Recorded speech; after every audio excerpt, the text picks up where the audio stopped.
Nasa listahan mo. I think that's the most parang fun thing to do when you're grocery shopping.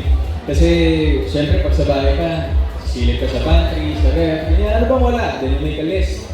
And then, kapag, by the time you finish grocery shopping, pag nakita mong naka-check lahat yun, that means you're good. So, parang very satisfying siya for me. Napakarami. Una po, syempre, yung sinabi ko kanina, pag nag-grocery ka, kailangan doon sisimulan para wala kang mamimiss na aisles. Second, huwag kang bibili ng wala sa listahan kasi for sure, kapag hindi mo kailangan, pag na-stock mo na siya, eventually na-expire lang. Kasi natuwa ka lang nung nakita mo yung product. And third, huwag masyadong bibili ng products na maramihan. So, to avoid pilferage and spoilage, tapos nasasayang. Kasi nga, especially now na I'm living alone, medyo hindi naman ganun ka heavy yung kailangan kong groceries. But most of the time kasi when I do grocery shopping, I do grocery shopping for my grandparents, my dad and my sister sa Laguna. So binibili ko dito, tapos pinapadala ko doon. Ano ba? Tatlo na yan. Fourth, doon ka sa sale. Kaya lang syempre, pag sale, kaya may expiry date. Syempre, di ba? Iba na yung price. Oo, so kailangan, doon ka sa yung mga buy 3 plus 1, mga ganun. Mahilig Lola ko sa ganyan. Rosa. And then fifth, yun, ano ba? Always bring a list. List, kahit saan bagay. I mean, kapag especially you're going to purchase multiple products and items, it's always best to have a list. Kahit sa phone. Pero sanay pa rin ako sa sulat. Very traditional. Parang pareho tayo, Alden. Yes po. Thank you. Thank you. Kaya kasi kanina, sinabi ko yun sa ice cream or cake. So apparently, nakita ko nung nag-shoot kami ng music video na parang meron sariling cake stalls ang lahat ng WalterMart branches, especially dun sa grocery. So parang since then, ayun na. Parang every time, kagaya ngayon, mamaya sabi ko baka pwedeng dumaan kami para bumili ng cake. So, yun. Kahit Cake, anong flavor? chocolate, simple lang ako, chocolate cake lang. So na ako eh, satisfy the craving for it. Yung Babalik po tayo sa lola ko. So ang sinabi po ng lola ko pag namamalengke, especially sa seafood, yung mata ng isda ang titingnan. Yung mata and then yung yung quality ng kaliskis. So pag mapula yung mata ng isda, hindi na fresh yun. Tapos syempre malalaman mo rin eventually sa amoy. And then pagdating naman sa meat, pag pale na siya or maputla, siyempre, hindi na okay. You go for color when it comes to choosing your products from the wet market. Yun po. Thank you. Mga instant noodles. Ay, mabibilis na lutuin. Instant noodles. Kasi sometimes, siyempre minsan, especially on my free days kasi, after working out, uwi ako, do some, a little work. Siyempre, taking care of everything aside from our career. Maglalaro na ako ng computer until, siguro most like, maaga na kasi ako natutulog lately, so mga 10 p.m. And then eventually after that, nagugutom ako eh. So, yun lang, mga instant, para lang to satisfy the hunger, kahit pa paano. Eto, medyo showbiz konti. Doon is, meron ka pang gustong isama na celebrity or ituro mo sa kanya yung mga wise tips mo kanina from your Lola. If meron, sino? Tuturuan ko ng wise tips sa grocery shopping. Yes. Baka si Christopher Martin. medyo spender kasi yun eh, kaya kailangan kong turuan magtipid. So siya. Okay, for my last. Siyempre, my family and of course yung blessings na dumadating sa akin despite of everything that has been happening. That's more than enough reason na yun to really, love yourself and love everybody else around you. Kasi that's the reason why you're given more, because you give back the most. So parang that's what keeps me going, and of course yung mas scholars ko at the same time. Okay. Siguro kasi sa pagiging, I'll take this jargon from kaming mga gamers, we call it the end game.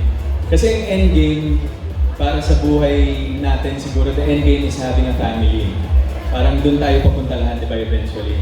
So I mean, for a girl, since we call them homemakers, sila talaga yung magiging chief eh. Sila yung magiging pilot, kumbaga sila yung bahala sa sa expenses, sa pag-aalaga sa mga anak, sa, budgeting, etc.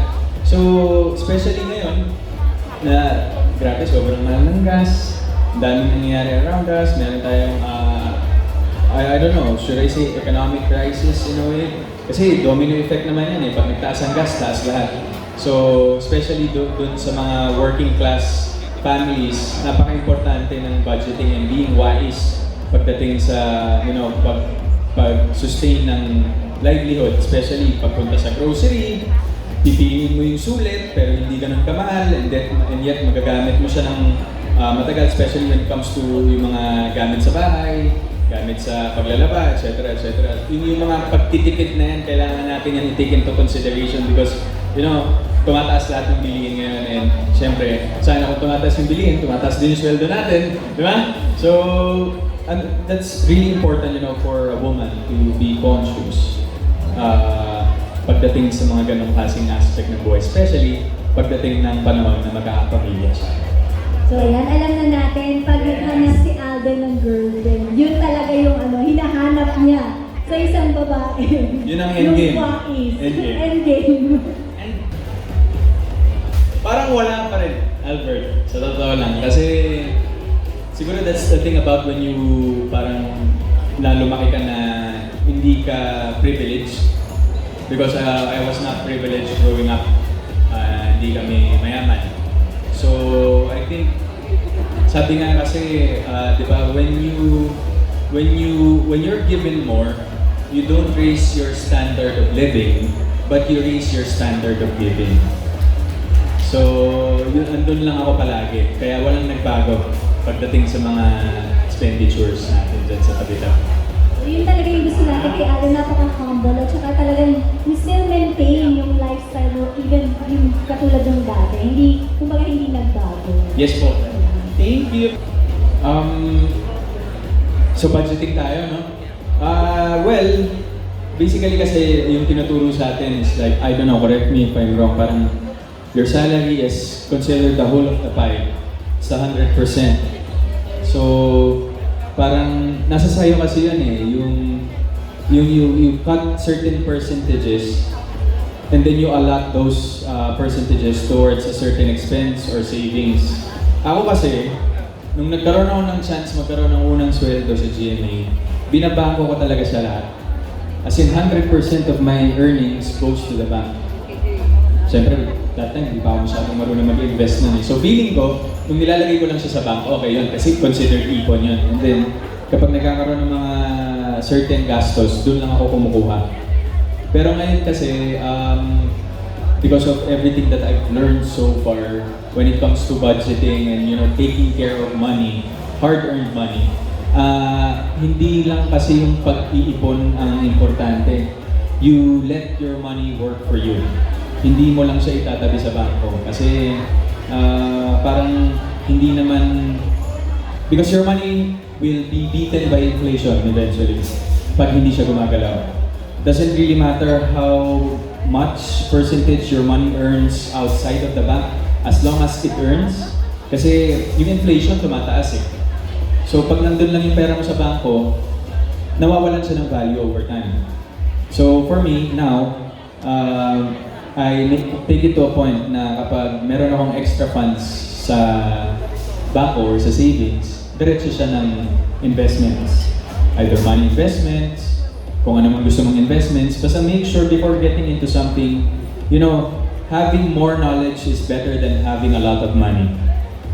Kasi pag marami kang pera, tas wala kang alam, eventually your money will be drowned, parang go down the drain, because naniniwala ka lang sa mga sinasabi ng mga tao sa paligid mo na okay, mag-invest dito, invest ka dito, invest ka dito. As opposed to, kahit wala kang pera, pero you have the knowledge, money will follow you. So yun. Mas okay na mas maraming alam. So this is a random question. Basic yan. Basic yan. Kasi, siyempre nung araw, sa probinsya kasi kami, sa Laguna eh. So yan isa yung WalterMart sa mga pinupuntahan ng mga kababayan ko doon when I was growing up there. So, siyempre, especially on weekends, that's the free time ng parents. Nawawala tayo, mga sir. Nawawala tayo sa mall. So, pag ganun, buti na orient naman tayo ng mga magulang natin na kapag nawala ka sa mall, diretso ka agad sa sa security or sa sales lady para ma-announce nila sa PA system. Siyempre, hindi ko pa alam yung PA. Pero Alden, saan ka daw nagpupunta nung nawala ka? Saan nagpupunta? Doon po. Saan nagpunta? Sa security guard. Tapos iiyak ka lang doon. Bakit ka nahiwalay sa mga kasama mo nung time na yun? Maligali kasi ako growing up eh. And nasabi ko yun sa mga documentaries ko na nagawa before kung gaano ako kalikot. So to the point na yun, isa yun sa mga effects ng pagiging sutil. Ayan, Agdam. Nakikilala natin ang gusto si Alden through this question and answer from WalterMart, of course, na nabibili ng WalterMart. Snacks. I have OCD kasi ma'am, so I don't really eat in front of my computer. Umiinom lang ako ng tubig, pero or coffee or tea, whatever. Pero yung food kasi, since I have OCD, hindi ko natitake yung mga nalalaglag-laglag na parts eh. Pero, yun, aside from cake, siguro isa sa mga favorite snacks ko rin yung, ano ba? Hindi kasi ako mas snacks, pero siguro, yung mga veggie chips, ma'am. Yun, okay po ako sa mga veggie chips kasi yun nga, medyo fit and healthy tayo lately. So, pati mga kinakain natin, fit and healthy rin. So you have to maintain kasi yung figure at saka yung lifestyle. Lifestyle po, yes, it's a lifestyle. Aba, syempre kung anong kailangan muna for 1,000 pesos. Syempre, being Filipinos, priority natin ang bigas. So, you have to really allot a certain amount for rice. Tapos eventually, yung iba, hindi canned goods. And then yung iba, i-invest mo kung pwede pa. Kasi pwede mo naman, it doesn't really matter how much you have as long as you know how to use it and you know how to spend and invest it. Kahit hindi matinang 100 pesos yan, baka maging 1,000 pesos siya ulit after a week. Yun, ganun dapat ang mindset eh. Last question. Ang dami. Kasi sobrang dami, wala akong maisip na. Pero ano ba? Siguro, yun, parang sometimes akala natin when we have jobs or work, it's gonna sustain us for the longest time possible. But the only way to achieve freedom is to be your own boss. Yun nga po, hanggat meron tayong boss at yung boss natin na nagpapasahod sa atin, we will not really achieve freedom and financial freedom. So we have to be really smart with money. And I think it all really also starts from within. If you really want to be financially literate, you really have to make ways kung paano ka matututo. And I think that's one of the things na natutunan ko during the pandemic is to really work on that aspect. Kasi hindi naman pwede na, okay, sige, maganda yung career, okay yung income, pero parang going back, if you go back, ano na nangyari? Ano na invest mo? So, even sa mga younger age, kailangan we start young. So, it's always now. It's always now. Start investing now and start preparing for the future now. Yung with the script ba sir, parang do I apply it in real life? Yes, sobra. Kasi startup, this soap is very technical. Medyo may sinusunod kasi tayong structure and mga jargons sa tech world, and especially yung mga pag-formulate at pagbuo ng mga companies, profit sharing, hierarchy. So, ang maganda lang po kasi, nangyari na sa akin bago ko pa magawa yung startup.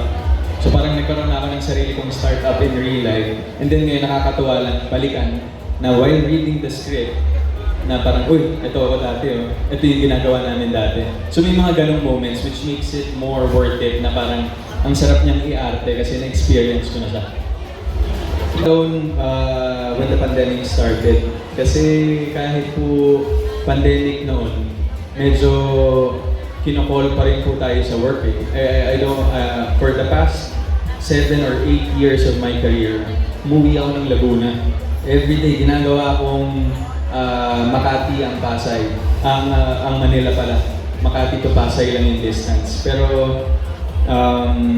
medyo risky na siya because I have my grandparents living with me.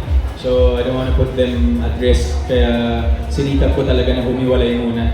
Because of work, and of course, kailangan ko rin naman kumita. Pinilit ko talaga to really have a place here and to live alone. So, ngayon parang I'm on my 3rd year, going 4th. Medyo, medyo liberating siya.